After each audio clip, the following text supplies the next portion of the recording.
Hey, I'm Tony Vlahos, Chief Marketing Officer with ExeccuNet. I'm speaking today with Stephen Ritz. Stephen is a Bronx, New York teacher and the leader of the Green Bronx Machine. Stephen, it's a great pleasure. You know, I am honored and humbled. And someone also from the Bronx. Very Right. cool for me. All right then. So just a few questions, Stephen. First off, from any time in your life, what tough choices have you made that now guide or influence how you make new tough decisions? I think the biggest influence in my life was probably the civil rights movement. Wow. So, you know, I am an equity warrior, and I am really looking to flip the script on traditional outcomes, and where you start in life should not determine where you finish. That's right. So for me, it's about efficacious outcomes, it's about being scalable, it's about being replicable. You know, there's a lot of talk about sustainability, but if you were to ask me, you know, how's my relationship with my wife, and I said sustainable, well, that's not aspirational, that's not inspirational, that's not transformational. So I like the multiplier effect. So I'm always trying to look to see what can go beyond and have a bigger impact. Right. Great answer. So what are the 1, 2, 3 toughest challenges that organizational leaders need to overcome to lead us into the future?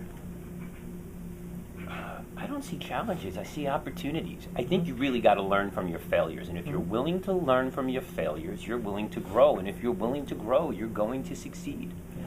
What separates us from, you know, nature inherently has no compassion, but we as humans do.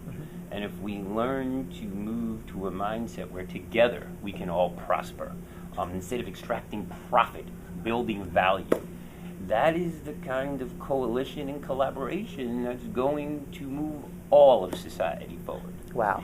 I love it. I love it. So, thank you.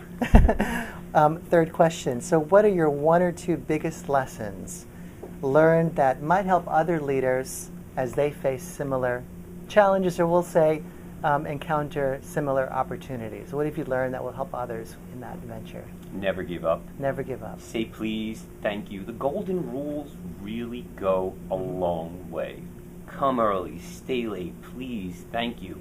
The key to my marriage, I'm sorry, you were right. And give everybody else credit. I love giving everybody else credit. You know, I am CEO, Chief Eternal Optimist, and I just love giving Chief Eternal Optimist. Yes. You heard it here first. CEO of Bronx County, Chief Eternal Optimist. And my job is really to love people until they learn to love themselves. Because if people learn to love themselves, you know, when we embrace our better nature, we learn to nurture. And when we learn to nurture, we all embrace our better nature. Beautiful. And that's what it's about. Wonderful. So last question. Sure.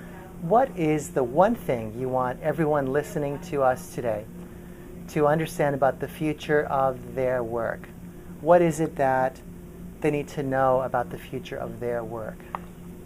Well,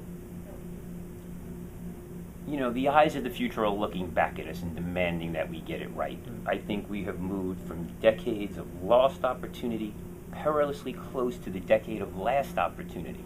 And we have the ability to change lives, but we have an obligation. So I just urge people to think that together we can all grow something greater. That's wonderful. Thank you so much for your time.